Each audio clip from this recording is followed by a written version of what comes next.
Okay, so here is the cheat sheet. You're allowed to use this on the test, even though it's not properly formatted. That's a kind of special case of making just for this particular grid. Because if you want to take the time to fill this out and get it right, why shouldn't you be rewarded, right?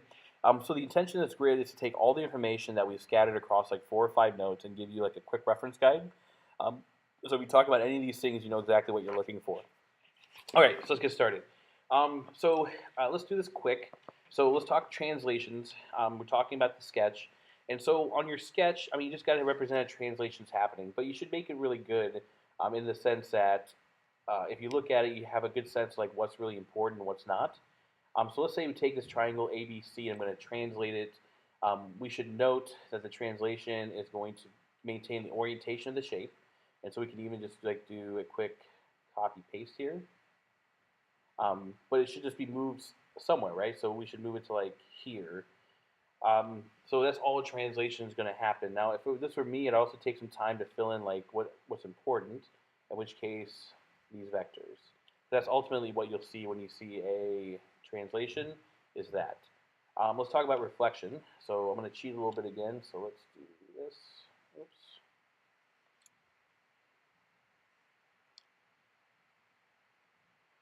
Okay, so we have this shape here. If I'm going to perform a reflection again, the important part is going to be this guy. And so when I try to recreate this and probably fail really bad, let's see, C prime, A prime, and B prime. The important thing to track here would be, of course, this line of reflection, but also the fact that these are perpendicular bisectors.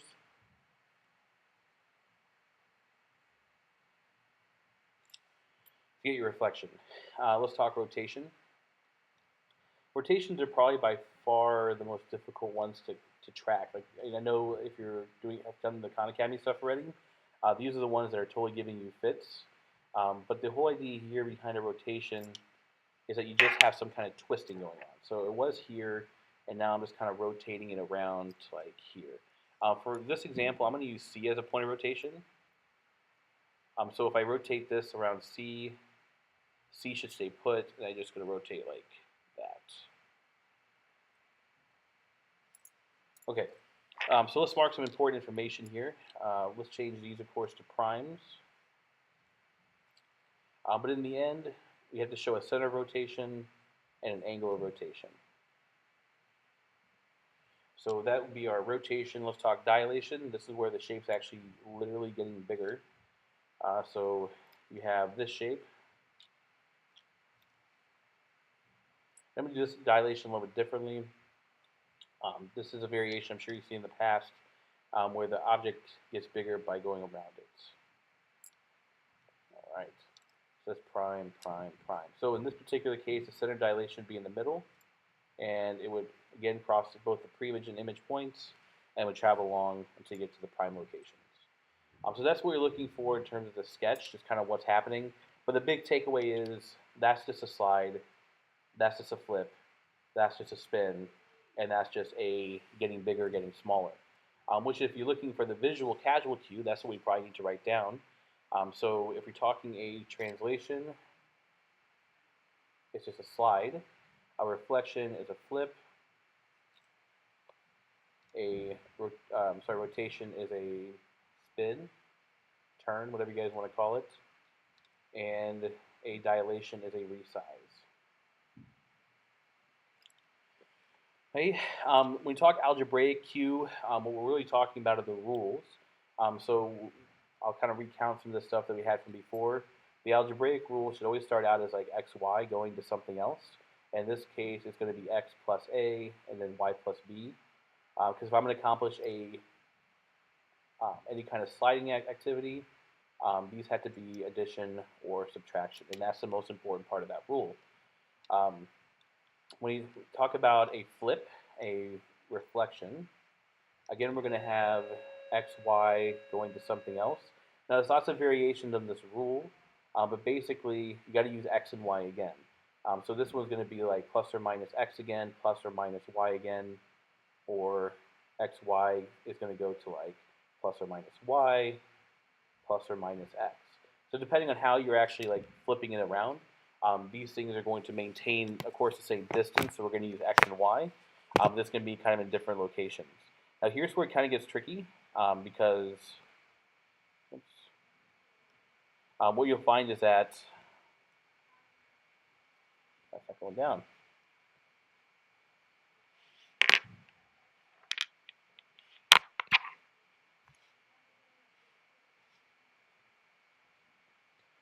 That's weird. Okay. So with the spinning, the rotations, you'll find these rules are actually really, really similar. If you kind of go back and re-reference your old rules that I showed you from before, you'll find that these are actually the same as the reflection rules, at least in the variations they can use. But again, the idea here is you're not adding, you're not subtracting, you're just using the x and y again, kind of in a different way. Now we get some good variation here on the dilation part. So these rules will always look like xy going to x times k, y times k. So the couple things to note here is that the multiplication, I'm sorry, these are the only ones defined with multiplication. And it's important it's by the same number. Okay? So as a translation, it's important to note that it's going to be always addition or subtraction. That's got to be in the rule. For these middle ones, the important note is that you're using the same x and y. You're just doing some flipping and then changing of the signs. And then with the resizing, the dilation, that's the only time we're going to see multiplication. So when you talk about the translation, you talk about like this point relationship constructor Q. The thing I want you to note here is that you're always going to have congruent parallel vectors.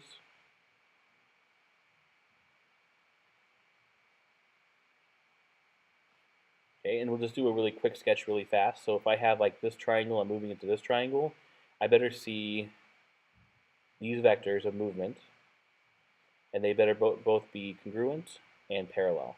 Otherwise, you're not moving the same direction the same amount, right? So for this, which is a flip, so this is reflection, the thing that I definitely want to see here for reflection are perpendicular bisectors.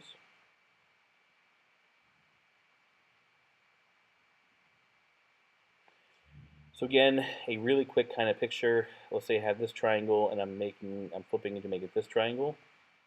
Of course, you're going to have to see the line of reflection, but the real construction, the real action is happening right here. So I have a perpendicular bisector. Same here. I have something that's been bisected in a perpendicular way, and again, something that's been bisected in a perpendicular way. Now, someone noted that these all three together are parallel. Well, they'd have to be. I agree with that. Because if they weren't parallel, then it wouldn't be a perpendicular bisector, right? So here we have a spin. And so the important thing that we show here is the angle of rotation is the same for everything, plus the center of rotation is shared by the entire object. So this is a little bit trickier to rotate, or at least to free draw. So I'm going to, again, cheat, and I'm going to try to draw one where the center of rotation is actually on the object.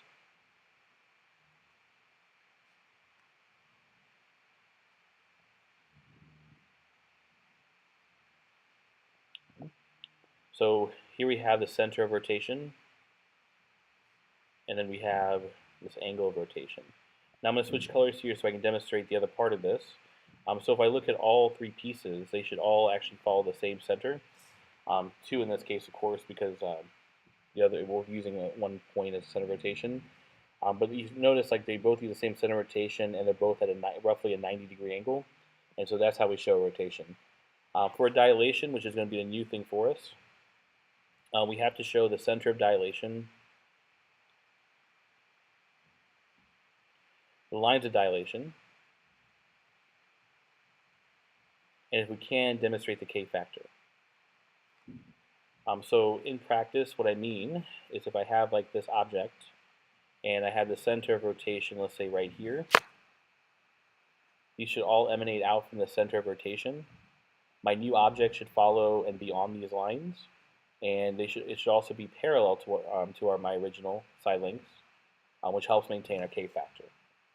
And so like these are parallel in pairs. So as far as special notes for this, the only thing I can maybe have you guys add is that these three guys right here are rigid. where this last guy, the dilation, is non-rigid. So you have to be really careful when you start mixing in dilations. I don't know why my guard won't go down, so I gotta leave that up. So when you start searching or involving dilations into the discussion, you gotta be really careful because, well, it's gonna change the shape of your object. So this is a quick reference guide to everything that you guys could possibly need. The only thing I maybe would have you add too, if you go back here to like the algebraic rule, would maybe be to add like the special, the generic rule. And so like for transformations, that would be the transformation with a vector pre-image taken to the image. For reflection, it'd be reflection over the line of reflection pre-image to the image. For the angle or for the rotation, it'd be rotation of the angle of rotation, center of rotation, pre-image to image. And then for this one, it'd be a dilation with the center and the K factor pre-image to the image. All right, so that's probably a more complete set of notes now that we have both the generic and the algebraic rule together. So this one might be a really valuable cheat sheet if you want to use it. Like I said, you're welcome to if you want. You can't use mine, so you can't like screenshot this and print it out. That's my handwriting, not yours. So rewrite it. You can use it or not. It's up to you. But that's the way notes work. So hope that helped. Thank you. Bye.